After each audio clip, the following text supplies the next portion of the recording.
Mala to byť moja najlepšia oslava. Viete, keď máte 10, všetko sa zdá byť tak dôležité. Cítite sa už takmer ako dospelí. Mala som sfúknuť 10 sviečok. Zavrieť oči a niečo si prijať. Okolo mňa mali byť moji kamaráti. Smiech, hudba a vôňa čokoládovej torty.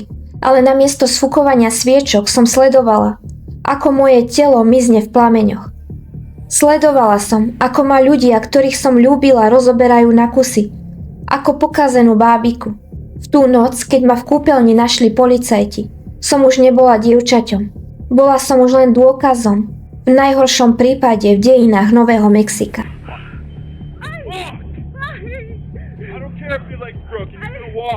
I can't walk, dude. Hold on. You're gonna My leg's walk. broken. I just got thrown off the balcony. You didn't get thrown up. You jumped up. I saw you close the door.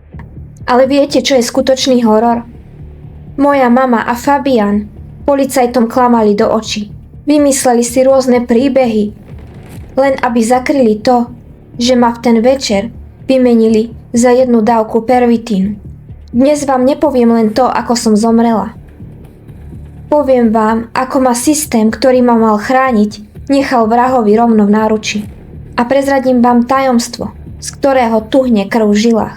Ten muž, ktorý to všetko urobil, stále kráča medzi nami. Obete z krimi príbehov majú tvár, ale nemajú hlas. V mojich videách ho dostanú. Rozprávajú svoj tragický príbeh sami, tak, ako sa naozaj stal, aby sa na ne nezabudlo, aby ich smrť nebola zbytočná. Volám sa Victoria Ann Martens. Narodila som sa v horúcom auguste v Albuquerque. Moja izba bola mojím kráľovstvom. Steny polepené mojimi kresbami, školskými projektmi, spomienkami na dni, keď bol ešte svet v poriadku. Milovala som školu. Milovala som behanie vonku so susedmi. Bola som len obyčajné dievča. Ale doma moja mama Michelle sa snažila. Naozaj sa snažila. Prišla z Bronxu, hľadala nový začiatok. Pamätám si, ako sa tešila, keď prešla testom na drogy a dostala prácu v potravinách. Všetci si mysleli, že sme šťastná rodina. Michelle bola pre starých rodičov to pracovité dievča z lahôdok, ktoré by ani muche neublížilo. Verili, že jej jedinou neresťou sú cigarety. V marci 2016 sa v našom byte objavil David. Mama vtedy zavolala na sociálku. Povedala im, že sa ma David pokúsil poboskať. Mala som 9. Systém vedel, kto je David Hernandez.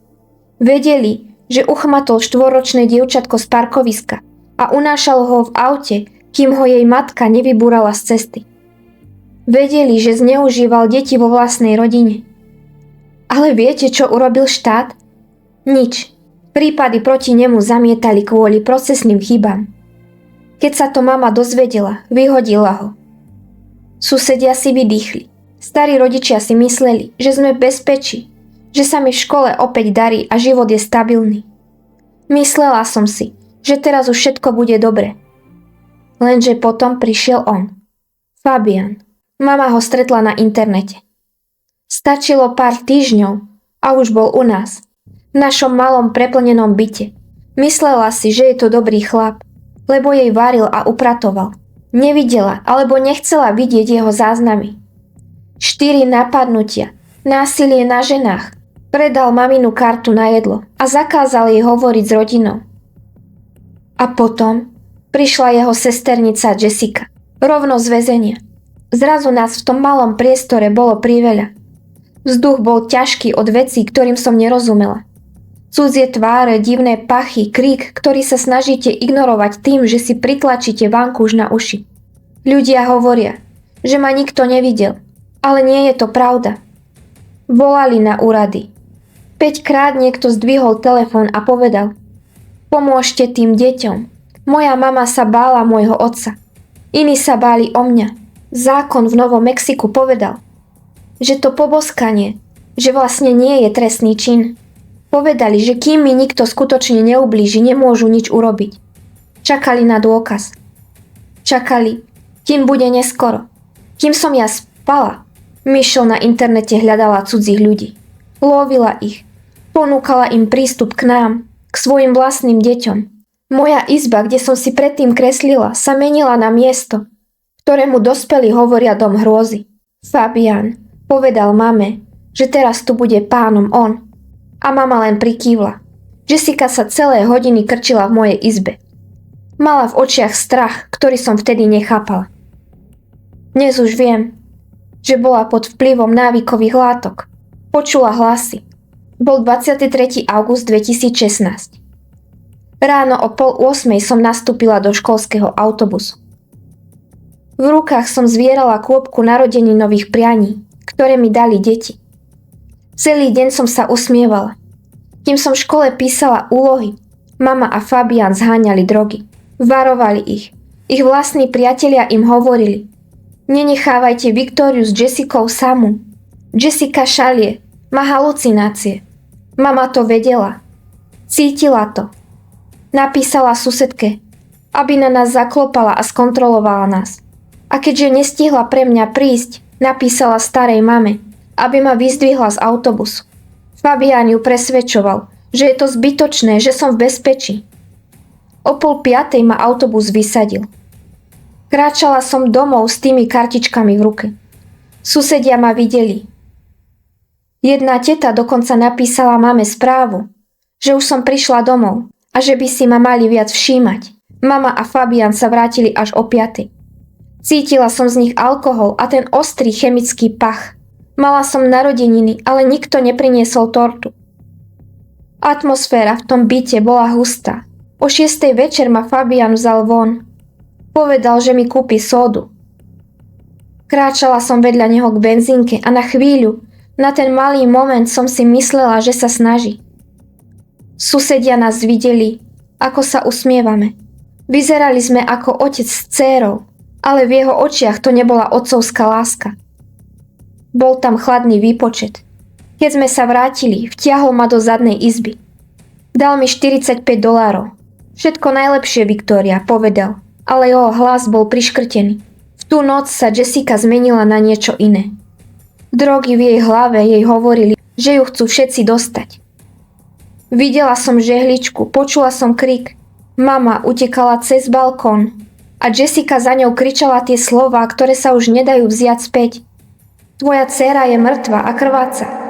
The guys at our door saying he got beat up pretty bad. Oh my god. What's happening? There was a lady that's pretty beat up. I'm sorry? Yeah. Is it a male or a female that he's fighting with? There's two. No, there's a. Who are you fighting? Oh, there's a girl in the house. I don't know, but this girl's bleeding really bad. A little girl inside the house. How old? How old is your daughter? 10. Oh, yeah. She's 10. Is she awake? I don't know. She doesn't know. If the other individuals inside her house. Keď prišla polícia, z kúpeľne šiel dym. Jessica si myslela, že ma môže vymazať, že ak strhne detektory na dym, pravda zmizne v popole. Ale policajti otvorili tie dvere a vo vani nenašli len dym. Našli mňa. Ležalo tam niečo, čo už ale nebola Viktória. Moje telo bolo rozbité. A to doslova. Rozobrali ma, ako by som nebola ani človek, ale len nejaký problém, ktorý treba jednoducho upratať. Zabalili ma do tej deky a podpálili. Vzduchom sa vznášal dym z mojich vlastných pozostatkov. V kuchyni ležal nôž, v obývačke boli vrecia na odpadky. A medzi tým všetkým chaosom tam ležali moje narodeninové kartičky, roztrhané, zašpinené od toho, čo zo mňa vytekalo. Mama stála vonku so 14 stehmi na tvári. Fabian popieral všetko, čo sa dalo. A ja som tam len ležala v deke, ktorú museli hasiť uterákom. Neskôr lekári povedali, čo sa mi stalo. Škrtenie, bodné rany. To všetko, o ktorom by žiadne 10-ročné dievča nemalo ani vedieť. Jeden policajt napísal, že to je najhoršia vec, akú kedy zažil. Walk my car. I can't do it. Walk. I can't. My leg's broken.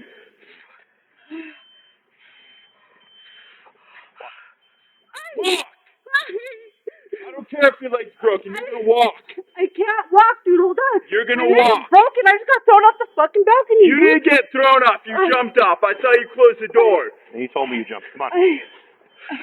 Dude, my Mama rozprávala príbehy. Strašné príbehy. Povedala detektívom, že som ochutnala trochu z pervitínu. Povedala im, že ma bodali, rezali a škrtili, kým ona sa prizerala, lebo sa bála o svoj život. Priznala sa k veciam, ktoré by žiadna matka nemala ani vysloviť. Ale keď ma patológ skúmal, nenašiel žiadne dávky návykových látok. Našli len malé množstvo alkoholu a fakt, že som mala HPV vírus. Vírus, ktoré by dieťa nemalo mať. Moja mama klamala o všetkom tom, ako som zomrela. Bolo to preto, že jej to nahovorili detektívy? Alebo preto, že jej vlastná myseľ už nedokázala rozoznať realitu od nočnej mory? Michelle menila príbeh ako špinavé šaty. Najprv, že spala, potom, že ju napadla Jessica so žehličkou v ruke. Potom zrazu tvrdila, že sa pozerala, ako ma Fabian a Jessica režu. Fabian zase tvrdil, že sa zobudil na krík a videl Jessiku s nožom. A potom v tej istej miestnosti, kde som ležala mŕtva, mal s mojou mamou intimnú chvíľu. Je vám z toho zle? Mne sa z toho úplne zastavilo srdce. Jessica, tá aspoň priznala, že ma podpálila, aby zmizli dôkazy. A potom prišli právnici. DNA sa nezhodovala s Fabianom. Obvinenia začali padať. Pravda sa začala strácať v paragrafoch a nejasných dôkazoch. Povedali, že nevedia presne, kto mi ublížil. Aj keď moje telo kričalo o pomoc roky. Sledovala som, ako sa vyšetrovatelia snažia poskladať tie kúsky skladačky, ktorú v tom dome dospelí tak rozkopali. Mala to byť vražda spáchaná 3 ľuďmi. Jasný prípad. Ale skrývalo sa tam niečo oveľa temnejšie. Prišla tá najväčšia rana. Prokurátor musel priznať, že príbeh mojej mamy nesedí. Pod mojimi nechtami a na mojom krku. Tam, kde sa ma vrah dotýkal naposledy, našli DNA. Ale nebola Fabiánova. Nebola nikoho z tých 3, koho zatkli. Zatiaľ, čo sa mama a Fabián o 7 večer vozili po meste. Kupovali pivo a cigarety. Ja som bola v byte s Jessicou. O 7:06 ma Jessica zavolala dnu. To bol ten moment, keď sa dvere za mnou navždy zavreli. Ale v tom byte nebola len ona. Musel tam byť aj niekto ďalší. Jessica povedala, že som vyzerala, ako by som spala. Ale ja som nespala. Kým si ona na balkóne zapaľovala cigaretu. Neznámy muž ma uškrtil. Povedal Jessike, že je to pomsta Fabianovi. A potom sa začala noc, ktorú žiaden ľudský mozog nedokáže pochopiť. Keď sa vrátili, mama robila tacos. Jedli, ako by sa nič nedialo, zatiaľ čo ja som ležala v spálni. Jessica tvrdila, že ma Fabian delil na kusy. Našli časti roztrúsené po celom dome. Ako niekto môže jesť, kým v susednej miestnosti prebieha niečo takéto? Mama tvrdila, že o ničom nevedela. Že ju Fabian rozptýľoval. Vraveli o nej, že je jednoduchá, že má nízku inteligenciu a plitké emócie. Vo výsluchovej miestnosti neplakala pre mňa. Plakala pre seba. Hovorila vyšetrovateľom čokoľvek, čo chceli počuť, len aby na chvíľu získala ich pozornosť alebo súcit. Vymýšľala si horory. Raz povedala, že ma zabila Jessica, potom so slzami v očiach prisahala, že stála v izbe a dívala sa, ako ma Fabian a Jessica zneužívajú a režu. Opísala 4 útoky, drogy, detaily, z ktorých tuhne krv v žilách. A pritom, kto vie vôbec, čo z toho bola pravda? Vymyslela si zneužívanie vlastnej céry, aby zakryla fakt, že tam v tú noc jednoducho nebola. Že ma tam nechala samu. Jej klamstvá boli tak silné, že otrávili celé vyšetrovanie. Roky sa hľadal vrah v tejto trojici, kým pravda nevyšla najavo cez niečo, čo sa nedá oklamať. DNA. Roky potom, čo ma pochovali, prokurátor oznámil svetu pravdu. Michelle a Fabian neboli v tom byte, keď som vydýchla naposledy. Ich telefóny ich usvedčili z niečoho iného. Z ľahostajnosti. Boli vonku. Kupovali si ďalšiu dávku, kým ja som v spálni bojovala o život. A na mojom tele našli DNA niekoho iného. Obvinenia z vraždy stiahli. Moja mama prijala dohodu. Priznala sa k násiliu na dieťati s následkom smrti. Dostala 12 rokov. To je cena za môj život. Za to, že ma vystavili vrahovi, že o mne klamala, že nechala moje narodeniny zhorieť v plameňoch. Potom páchateľovi zostal len profil DNA. Žiadne meno, žiadna tvár. Volali ho proste len John Doe. Náčrt hispánskeho muža, ktorý koloval v správach, kým stopa nevychladla. A potom tu bola Jessica. Do januára 2019 už mala novú verziu. Priznala sa k bezohľadnému ublíženiu, len aby sa vyhla vražde. Povedala, že v tú noc bola tak omámená látkami, že len sledovala, ako John vtrhol do izby a zabil ma. Povedala, že spanikárila, že ma podpálila len preto, lebo jej tien to prikázal. V roku 2022 ju odsúdili na 44 rokov. Povedala, že je len obeť okolností. Že je proste jednoducho len drogovo závislá svedkyňa. Ale je tu jeden detail. Keď sa snažili vymazať moju existenciu z toho bytu, Jessica vraj našla moju hlavu.